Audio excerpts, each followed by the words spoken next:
Ben and I talked this morning about self-determination and what it really is and what it means, and we introduced something called the self-determined learning model of instruction. Really briefly, I'm guessing some of you were like, what exactly are they talking about? And so our goal this afternoon is to provide a little bit more information and detail on that, and hopefully provide some space for questions and discussion. So because we are being recorded, we're going to kind of go through some of the content initially, but feel free to be writing questions down, or if you have a question as we're going through, just raise your hand, let us know. We can take the mic around, and then we're also, again, going to save some time at the end. Does that sound good to everyone for this afternoon? All right, so most of you have seen these slides this morning, but we're just going to recap quickly so that we remember and are on the same page about what we're talking about when we talk about self-determination. So that's all about being that person that's acting or causing things to happen in your life. And a big part of that is acting or causing things to happen as you're working towards goals. Ben, do you want to highlight anything else about self-determination? There will be a lot of talk about, you might hear a lot of talk about why we value self-determination so much. And SDLMI, I think, will give you all kind of our talk about SDLMI will give you a good way to sort of think about how we can teach self-determination, not just to people with disabilities, but to just every member of our community. And you also saw this graphic this morning. So we talked about decide.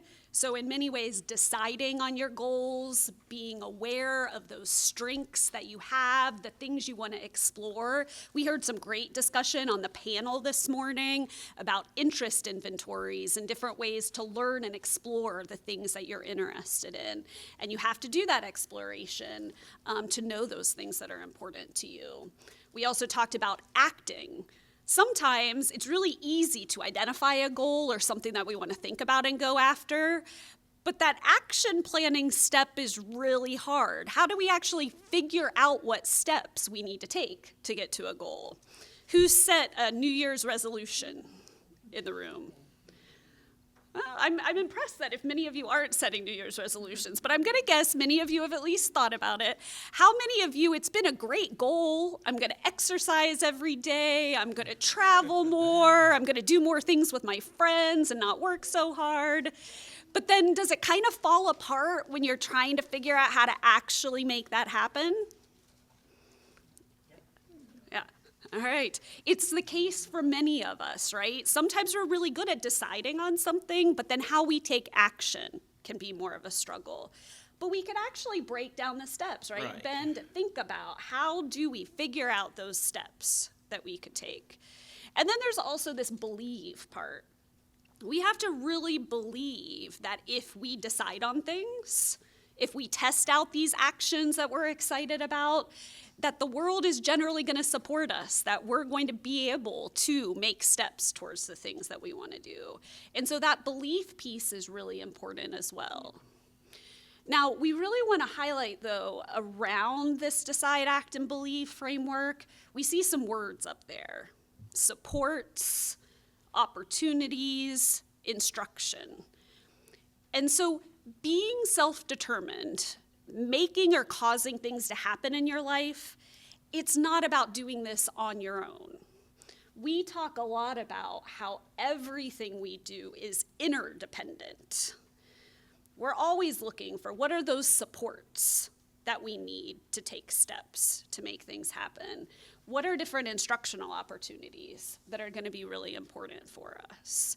And so that's really a big part of this. How do we build this framework for thinking about supports, instruction, and opportunities that let people live self-determined lives? So that's really, when we talk about the self-determined learning model of instruction that we're going to introduce to you, it's how do we build this framework in our interactions, whether we're educators in schools, whether we're supporting young people in their communities, or whether or not we're really thinking about this for ourselves.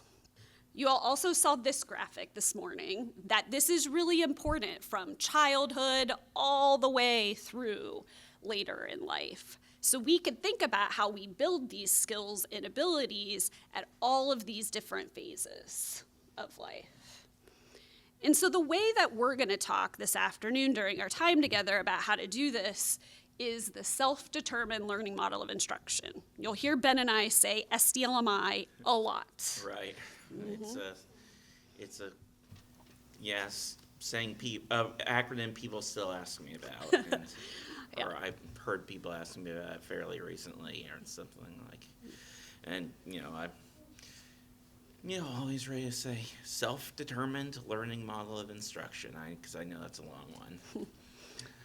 Yeah, so we originally developed the SDLMI well over a decade ago, before Ben was on the team with us, really as an approach for teachers to use in the classroom with students with disabilities to build this decide, act, and believe, to support those skills.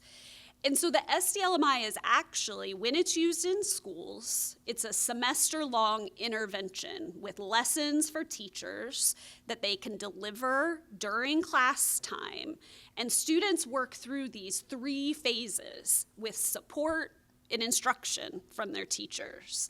It's asking these questions of what goal do I want to work on? That's kind of that decide area. Right. What do I do about that? Also, what is my plan? How do I learn about that planning piece? And then phase 3 is this evaluation phase, or what have I learned? Because one of the things that Ben talked a lot about this morning that's so important is that it's not just about achieving a goal. Right. It's about learning about that process. And why is that process so important, Ben? Well, I can think of many ventures in my life where it's kind of like, I don't know, before I really know what I'm doing, sometimes I have to really sometimes it took me going through a lot of ideas of something that, I guess it was kind of like for me, it was like I've gone through several variations of something where I guess I don't fully know what I'm doing. But then, through trial and error, that's sometimes the best way for me to learn to do something that, I don't know, I can't learn from a book. I can't just watch a video on. It's kind of like, I think this is kind of a thing about artists and creatives. They are always, coming up with something very new, something that's pretty much never been done before. And, their ideas of it change very much over the course of time, and they have to kind of learn, okay, this doesn't always work the way I thought it would work. But I think the thing to remember is that it's not just, everyone's path to success, though, is like a different thing. Everyone, it's not some one-size-fits-all that you can just put something, you can just tell people complete these 10 steps and voila, you're done, or even 100 steps and then voila, you're a successful person or successful in some endeavor. I mean, it's more, how should I put this? It's more like,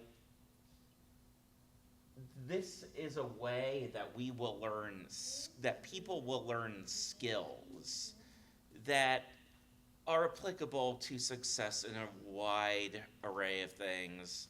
But one thing we really focus on in SDLMI and self-determination is transitions, and also things like career goals, school goals, employment goals, social goals, executive function-related goals. I mean, we're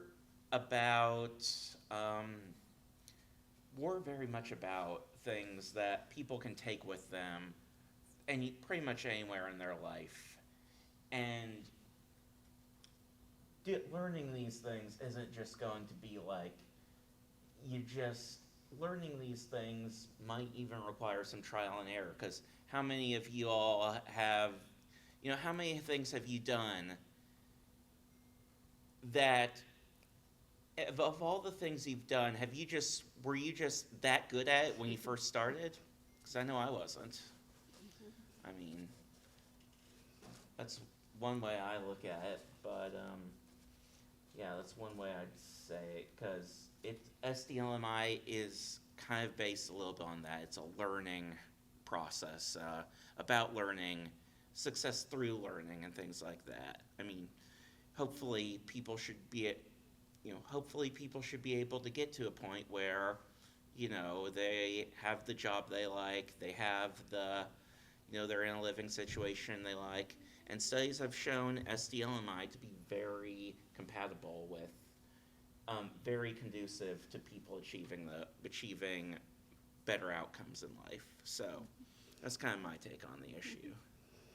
Yeah, and so building on especially what Ben was emphasizing about how this is a process and how it's new goals and different goals and social goals and employment goals, when we're doing this in schools with teachers delivering the SDLMI, they will use this process during a semester. So students will think about a goal, develop their action plan, and then evaluate in that semester.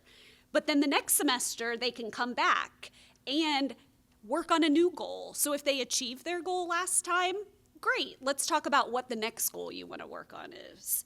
Maybe if they didn't achieve their goal but want to test out a new action plan, see those arrows under the bottom there, they might go back and think about, well, what's a different action plan that I might want to work on? And let me provide you with a more concrete example. Let's say that we have a teacher using this in transition planning instruction with students. They're wanting them to think about what their goals for the future might be.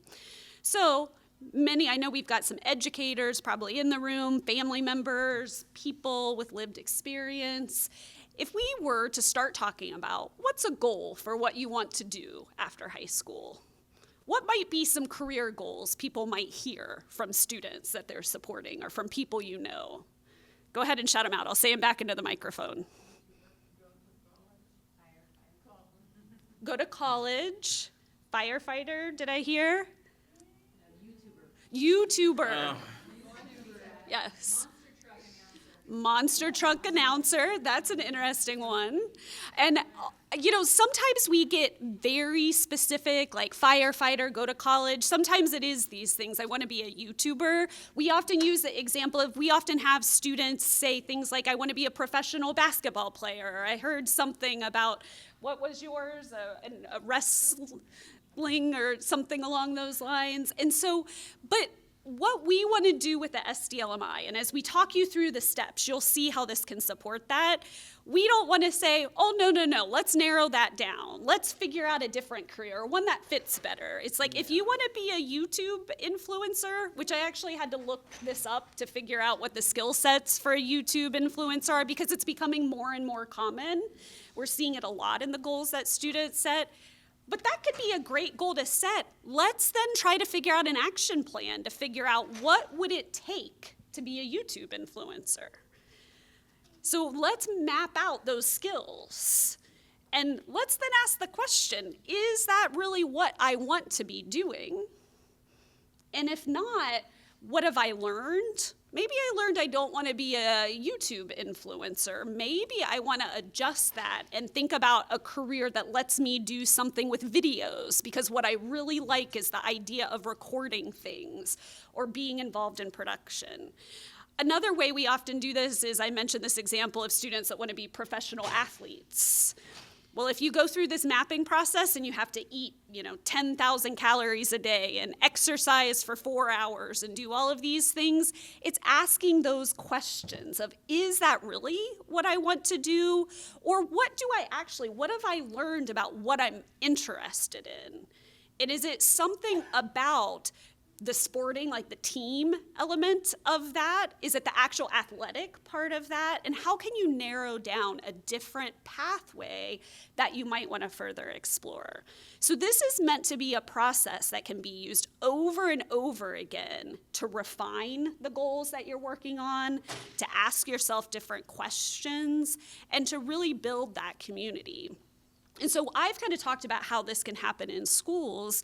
We've also done this, as we mentioned this morning, in the community with groups that are co-led by autistic facilitators with groups of autistic young people. Do you want to share a little bit about what we call the SAGA project? Yeah, okay. So the SAGA project, the Self-Advocacy and Goal Attainment Project, so we took the SDLMI, which we had already tested for, which KUCDD and the like groups had already tested for a long time in educational context in the various schools throughout Kansas, Missouri, I think some in North Carolina too, where there's a lot of work on SDLMI. We'd taken this and we said, well, teachers don't always have enough time for, to just learn a whole new routine and then completely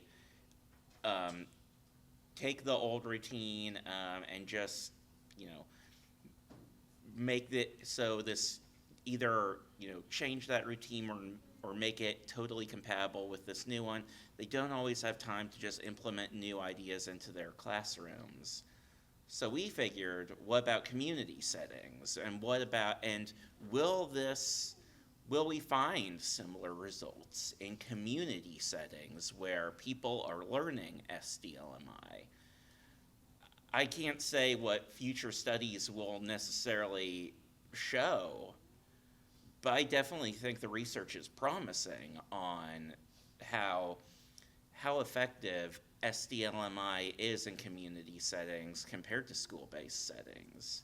And with people learning things like decide, act, and believe, there are, like Karrie said, we break those down. We have different skills at each level of the lessons that we teach, and they all correspond to one of those three things. We thought we'd take this, we test it through what ended up being a series of Zoom sessions. We had this advisory board that was made up of adult autistic people who could relate to a lot of the struggles and life experiences of the autistic individuals we were testing this intervention on in a community-based setting, and they could help us refine the materials. They could help us to do things like find venues to share our findings. So, and I could go a lot into what changed in individual people's lives as they took SDLMI through these Zoom sessions. But let me just say that I think this is the start of, this was the start of something new. We were, testing this for the first time that I know of.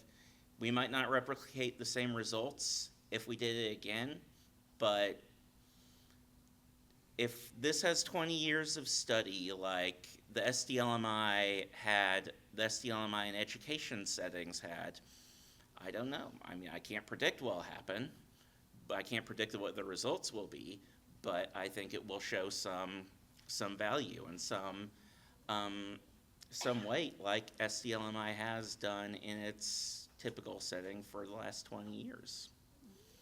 Yeah, and so really doing it in community settings just means taking the same instructional process that we'll dive into a little bit more in the slides as we go forward, and doing those in weekly sessions. As we started this during COVID, so those were weekly Zoom sessions where people work through together these steps that it takes to go through phase one and identify that goal, to go through phase 2 and identify that plan. So let's tell you a little bit more. We'll show you a little bit more what some of these instructional materials look like so you can think about how this might be relevant for the work that you're doing, or so we can share some of that information. There's really what we call 3 core components, or 3 big parts of the SDLMI, whether you're delivering it in school, in the community. And we actually have, this is a picture of our teacher's guide that's available on our website. It's selfdetermination.org, that has more information on this and about implementation. So you're welcome to access that and get access to some of the information that's here. But as educators, as community leaders, as facilitators with lived experience are doing this, we're essentially teaching young people with disabilities a series of what we call student questions. So there's going to be 12 questions in total in the SDLMI that guide students through getting to be able to identify that goal, to identify their action plan, and then to do that evaluation. So those 3 phases have more components inside of them that we break down and that they align with many of these skills. There also are, for each of those questions, if you're implementing this, what are the objectives? What are you getting students to try to be able to do? The very first question of the SDLMI is, what do I want to learn? It's a pretty big question, right? It's not what's my goal. We're just starting to talk about, what do I want to learn? What are the things that I'm interested in? What do I want to do? But your goal as a facilitator in doing this is to then support the person to answer that question, to help them explore their interest, to think about the areas that they're passionate about, that they're interested in, and where they might need to grow. Definitely. But then we also know that some people, especially when we're doing this with high schoolers or in transition, if they haven't had a lot of opportunities to say what they're interested in, they might need some support to really build some of those skills, like being aware of what they're interested in, exploring different things that are important to them. So we build in what we call educational supports that are ways to really support students to answer these questions. This is what we call kind of the SDLMI flowchart. And again, we talked about those student questions. And so this is broken down across that phase 1 of identifying a goal. For your action plan, it's what are the things that are going to keep you from taking action? How can you remove barriers? How can you break this down to build that action plan? And so that's really the process of the SDLMI.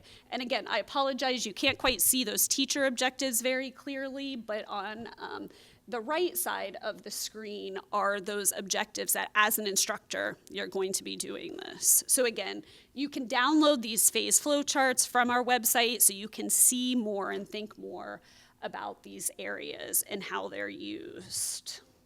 Educational supports. We mentioned that was the 3rd component of this. And this is actually one of the most important parts of the SDLMI.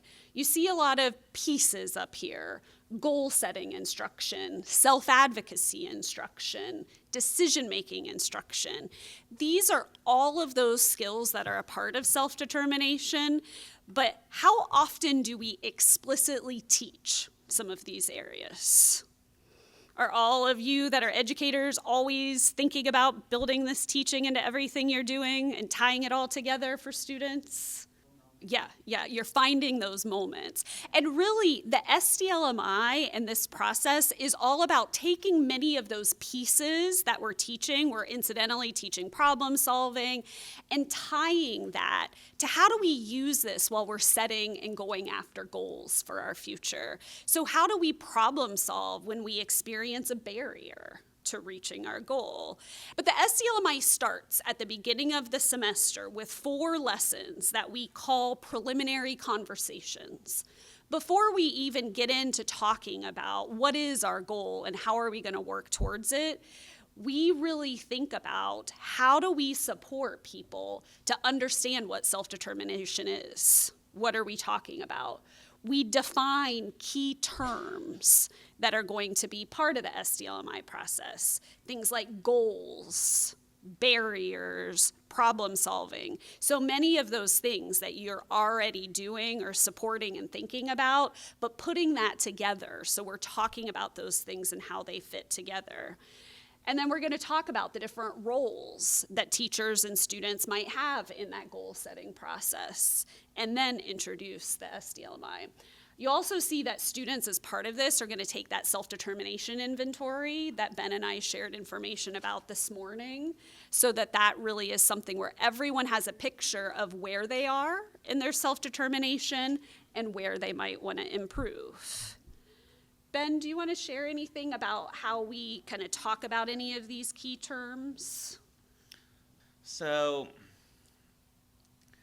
decide, as I've mentioned before, is like we have there's a set of skills around it, but it's kind of has to do with things like choice making, decision making. I used to get those terms confused back when I was still learning about doing validity testing for things like SDLMI and peer supports, which we often combine SDLMI with.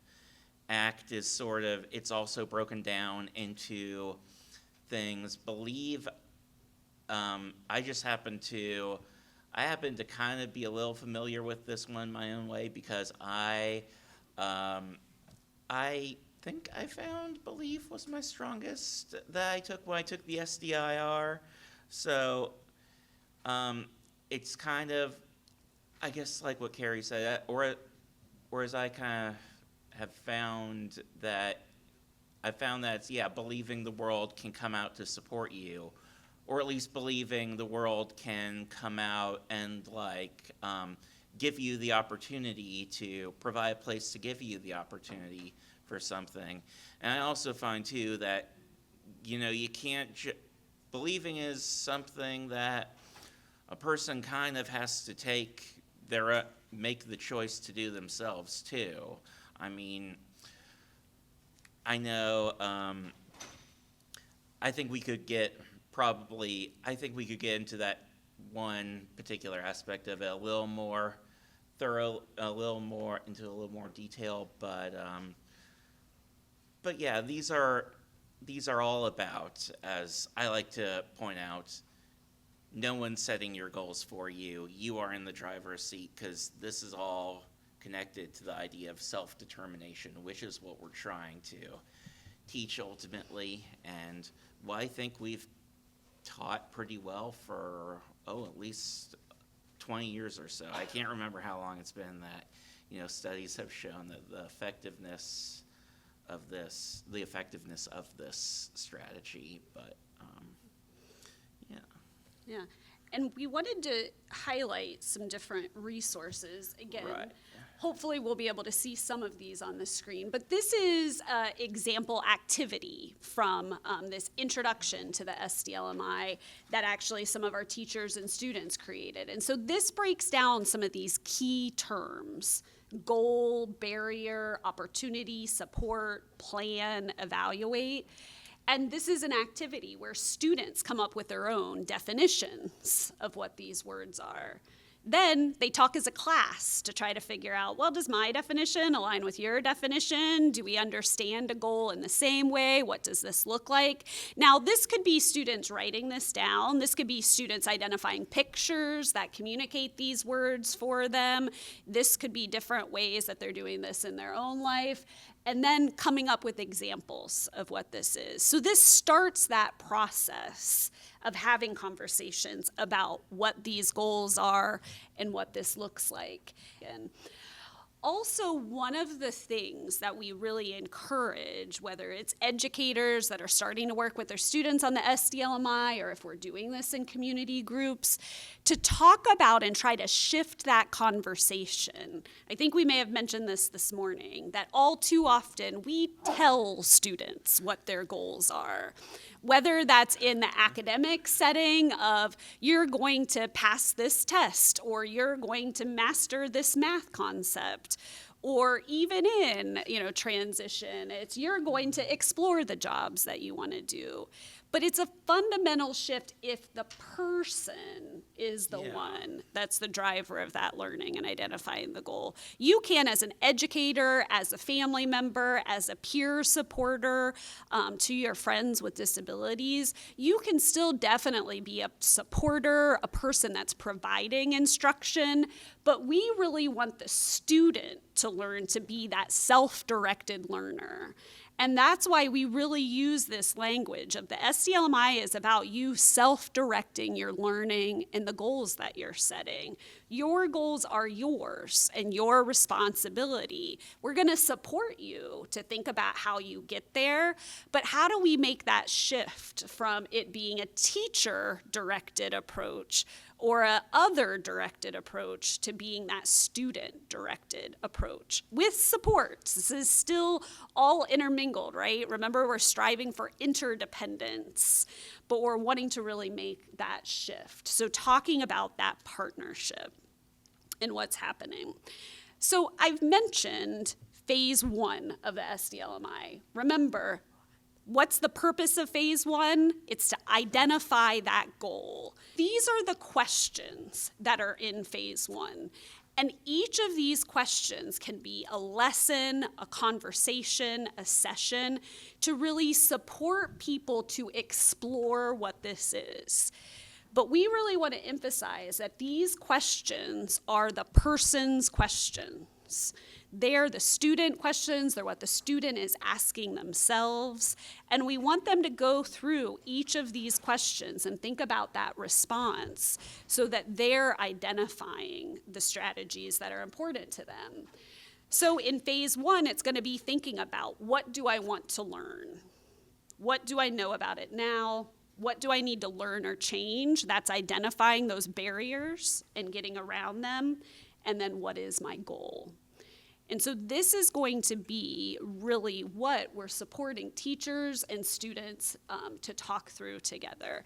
Now, some students, I'm sure that you can imagine, might be able to say right away a great response to what do I want to learn. Some might say, I don't know, I'm not interested. This is a new thing. And that's where, as the facilitator, you're going to try to think about, well, how can I really support that exploration? If we're talking about this for career pathways, how can we go out and find and connect to some other people that might have those jobs? How can we make those connections? And so this is what going through phase 1 of the SDLMI is all about. And again, there's specific lessons and strategies that can be used to support people to answer all of these questions.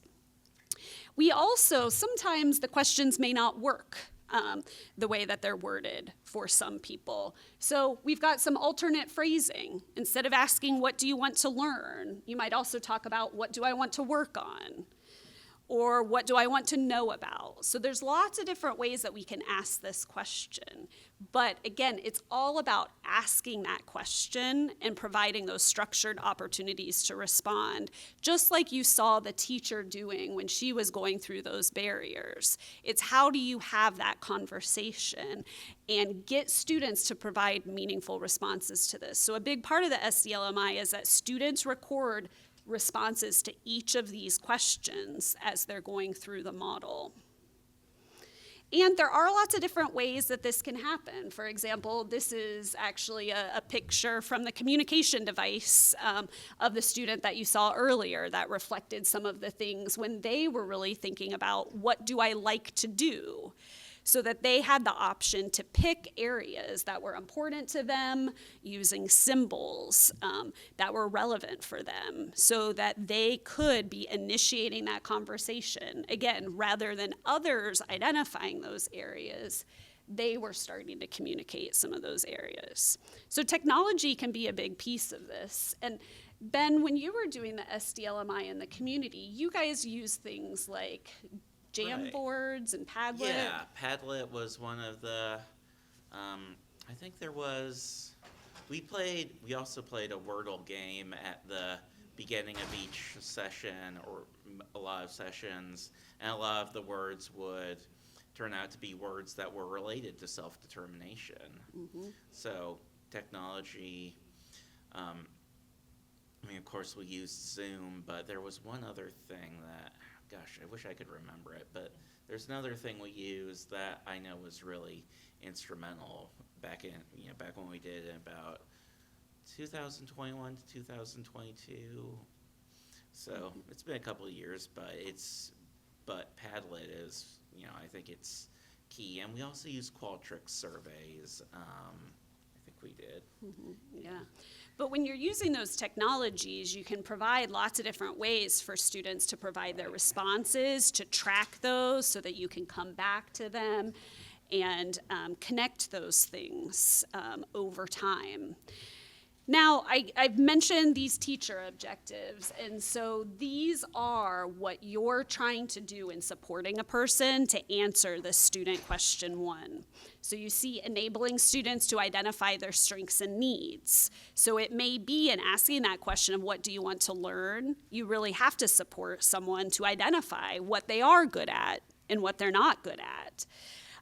This is an example of a resource that students can use to identify areas of strengths and areas of need in that place that they want to work on and learn and grow in. So this is an easy way to kind of structure, well, what are the things that I'm good at and what are those areas of need? We also want to really emphasize that we work to keep the SDLMI a strengths-based process. So we really talk about those areas of strength and identifying them first, because that's the place that we want to be starting. But also, we all have areas of need, right? We all have areas that we want to learn and grow more, that we might need more support around, but framing those as those areas of need.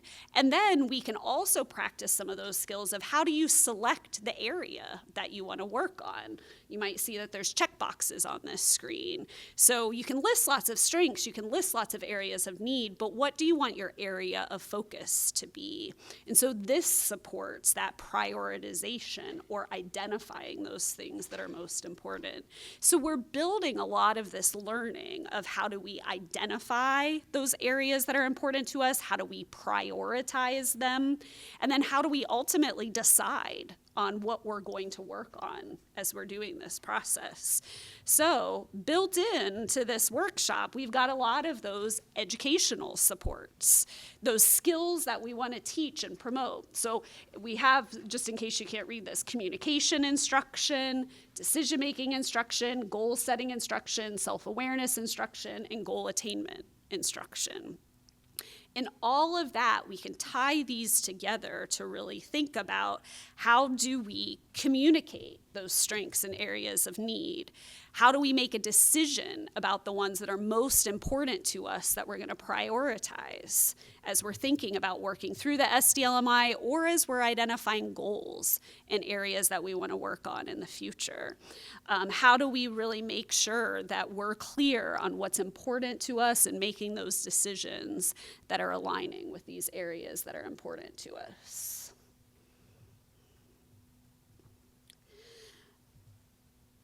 All right, so that was phase 2 and some examples of some ways that you can get young people thinking about those goals and the areas that are important to them. Phase 2 is all about, so I've now identified something that's important. I've said that my goal is going to be exploring becoming a firefighter, I think was yours, or a YouTube influencer, which is still a valid goal. Remember, we don't want to be dream busters or goal busters. We want to be facilitators of exploration. Because many of us, again, I think we said this morning, yeah. I had lots of goals in my life. Me too. Yeah, that I didn't achieve and that I learned a lot from that process. But again, going that next step of, so now what is my plan to learn about that goal and try to figure out if I can achieve it or what's important to me. So these are the questions for phase 2. These are, again, those student questions that we're going to support young people to think through and work through. What can I do to reach my goal? Which seems like a really simple question. But it's really a very complicated question, because what are those strategies that you can use? What are the resources that you need to try to reach your goal? So this can actually be a lot of conversations, discussion, accessing different resources to try to figure out what those steps that you could take are. What barriers might get in the way of me reaching my goal? Yeah. So that goes back to this barrier idea, right? And again, building on what you shared, that we heard that first conversation, we were defining barriers, we were thinking about it in that example of I only have flip-flops, so I can't run and do my Special Olympics activity. But what is that in a bigger sense? If we're talking about barriers to becoming a YouTube influencer, what would be some barriers that might get in the way of becoming a YouTube influencer? What? Technology. Yeah. What are some other barriers? Having time to make all the content. Yes. Yeah. It actually takes a lot of time, right? If you really want to hit this influencer status. Yeah. Absolutely. And it takes a lot of work. It takes a lot of skills. And so those could all be barriers. But I think part of the process is then asking, so what could you do, the next question, to remove those barriers? So learn the technology, and I'll jump ahead because the last part is what is my action plan? That could mean that you might try to take a class, whether that's a computer class or some type of videography or social media class, figuring out what that is. How could you learn more about that? Maybe you can learn more from existing YouTube content. So, I mean, some people, I know that I could never try to be a YouTube influencer because I wouldn't, I mean, the feedback and the pieces that you would get, I would find that very difficult to process all of that, to use all of that. But you might not know that that's an issue, but as you learn about it, maybe you can turn those off, or maybe you have to think about if that's a good fit. Exactly. So you could say that part of that barrier could be is not knowing the code or not knowing what others are doing, and your action plan could be testing that out. Now, someone at this stage might say, I don't want to learn how to write code, or I don't want to have to record all of these videos. Because I think, I'm not remembering, I don't know if you remember from the example, but it's like something like 8,000 hours or something of content to like narrow down to, like, it's some, don't quote me on that. There's some ridiculous number of the amount of content you have to record to like narrow down, and then you have to get all the followers, so you have to curate all of this. Like, there's actually a lot that you can learn about this, and you can generalize this to different areas. Again, you could think about this with being a firefighter. You could think about this with, what are some of the other goals that we've heard? Do you remember any? Wrestler. Yeah, wrestler's another one. Oh gosh, what else? Monster truck reporter. Yeah. Gosh, a couple others, but can't quite remember. Yeah. Yeah, but yeah, something monster truck. Maybe it was monster truck driver. Yeah. But yeah, so I guess you'd run into probably similar challenges with a lot of these. You know, there's probably a lot of competition between. Gosh, what was the first one I mentioned? But yeah, and then you have to. But yeah, once you've identified those barriers, you can work on finding ways around them, and that's kind of what SDLMI is about. Yeah. And I'll really quickly share one of my favorite examples from a teacher we were working with, supporting this with students, to kind of highlight how identifying these barriers and that evaluation, that's phase 3, can push you in a different direction. Now, this will somewhat reflect where we're from. So we're from Kansas. And we actually were working, it was in Oklahoma, and we had a young person that came into the SDLMI phase 1. We were doing this with a class. They were all working on exploring transition-related areas. This young person wanted to be a storm chaser. and there's actually a lot of storm chasers in Oklahoma. This was something else I learned about in this process, where they have these big trucks and video cameras and they do other things. And I remember the teacher calling me. She was in kind of one of our projects and was like, oh, I don't think that I can take this to the family. I think we have to, change this SDLMI goal because, chasing storms. And we were like, no, this really has to be something. We really try to hold to this value of let's learn through this process. And so, there's actually much more, again, learning for me, learning for all of us, learning for this young person and their teachers of what it takes to be a storm chaser, right? Like, to really do that, you have to have the skills to understand weather patterns, to understand all the technological resources of how you predict where the storms are going to be. It's actually a pretty large investment to kind of get one of these trucks that you can actually take out when you're trying to find the tornadoes and other things. But so we went through this process of like, what can I do to reach my goal? And part of that was to just learn more about what it was, or learn more about becoming a storm chaser. Now, again, this was in a school in Oklahoma, so talk about use your local resources and supports and community.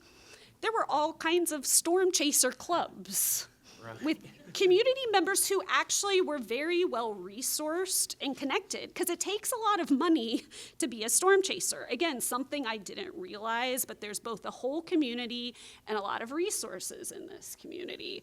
So this young person, they actually set the goal and decided their action plan was just going to be to go to the storm chaser meetings, right? Remember, this is a process. What can you do to try to take those steps forward in this process? So it was going to go to the meetings, and this helped explore those barriers. So obviously it was the cost associated with these things. But this young gentleman also, as he was hearing the stories of, getting out by these big tornadoes and all the things flying around, he was like, oh no, I don't actually want to be by the storms. He, though, really loved the videos of them, the idea of seeing it and experiencing it, but he wanted to do that not from the truck chasing these down, but he actually just wanted to be there and be a part of that experience. But so then that identified that he tested this was his action plan. So he decided when he was evaluating his goal that, well, I don't want to be a storm chaser, but I want to be involved in the videos that the storm chasers make. So he did the SDLMI again the next semester, and his goal was to then learn more about videos and video production, focusing on storms. Then was able to take a class on video production. He actually had connections, right? He knew storm chasers now, so could do focus on projects and other areas on the storm. And then graduated and was able to go on and work in a news studio doing production because he had made all of these connections with his storm chaser group. And again, I don't mean to make this sound like this was an easy process. This was several years of going through these goals, doing this exploration, building the community, while also working on lots of other things, having to get through high school, having to do these areas. But it's really that idea that you start with something that's like, oh my gosh, I can't do this. Like, Ben, I know when you thought about getting your first house in some ways, it's like, oh my gosh, I can't do all these things. But it's how do you break that down? Right. How do you have the goal? How do you navigate around those barriers? And how do you, I really, I know sometimes just seeing these questions on the screen, it's like, oh gosh, I don't know exactly what you're talking about. But seeing this live in action, this can really structure those conversations over a period of time to build to those types of outcomes, to build the skills, to build the supports, and then to really seek to enhance those opportunities that are out there so that people can figure out the goals and the dreams that they have for themselves and what they want to be doing. So I kind of jumped us into phase 3 already, but I always think it's nice to kind of tie in some of these connections of how thinking through these steps in this process, having these conversations and having them be student-directed can be a really big part of that. And there are, I'm going to just flip ahead, there's different resources that we have. Ben, you're standing in the solutions part of this, which is very fitting because you're really good at generating solutions. But again, we can think about structured ways, whether or not the barrier is that, I'm actually terrified of chasing tornadoes in the real world, whether the barrier is that right now there aren't a lot of accessible materials or supports available for the types of careers that I want to pursue, or that right now I'm failing this gen ed class that I really want to get a good grade in or need to get a good grade in so that I can move forward. But we can identify those barriers and those solutions to move forward. And a lot of this, too, is going to be practicing and getting familiar with identifying those goals, writing them. This is actually another worksheet that's really small on the screen, so I'm going to tell you, though, it breaks down how do we get specific with the goals that are important to us? How do we figure out ways to measure them and figure out if we're achieving them? And so this is another way to really support students to do many of the things. For those of you that are educators or professionals that are writing goals, we learn strategies to write good goals. But do we make this concrete for students that we're supporting? Often not. Often we don't break that down and provide something in a way that's really meaningful for them. So I already mentioned phase 3 is all about that evaluation phase. What have I learned? So I've identified a goal. I've tested out that action plan. Did I figure out that this goal was great? I've achieved it. What do I want to do next? And sometimes that's the case. But more likely it's going to be, well, I identified a goal that maybe I feel good about. My action plan maybe didn't work that well. I didn't make as much progress as I would have liked. And here, this is easier for those of you that are trying to look at the questions. And then what do I want to do next? And so that's really what this is all about. So what actions have I taken? What barriers have I removed? What progress have I made? And then did I reach my goal? And what do I want to do next after that goal? And Ben, can you think of any good examples of kind of maybe not reaching the goal and then thinking about what to do next and having those conversations? Yeah, I can think of a number of jobs that I've wanted to do a number of jobs or careers that I ended up not doing. Or not just jobs, but, more personal goals. Things like making billion-dollar films, or marrying my high school sweetheart, or my on and off again girlfriend from this time, or maybe that I was going to maybe when I started an art project, I had a whole different idea about how it was going to go, what exactly it was going to look like. And I can still continue it, but not quite the way I thought. And so maybe at some point, I think I went back to that phase 1 and kind of, restructured the whole goal. And, with what I know now. And was able with that to kind of go about a new goal or something like that. Yeah, and I think that's a really good example because, Ben, you kind of mentioned that you have a real interest and a lot of great skills in art, right? Ben does amazing, different things across all kinds of areas, right? He makes different bracelets. Oh, yeah, right. He does, you're working on now a vase out of receipts it's that you're...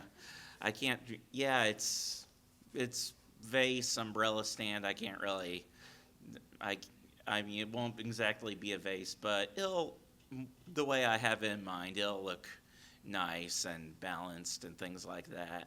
So, But we'll see, once I get to phase 3, I can decide what phase to move on to next. Yeah.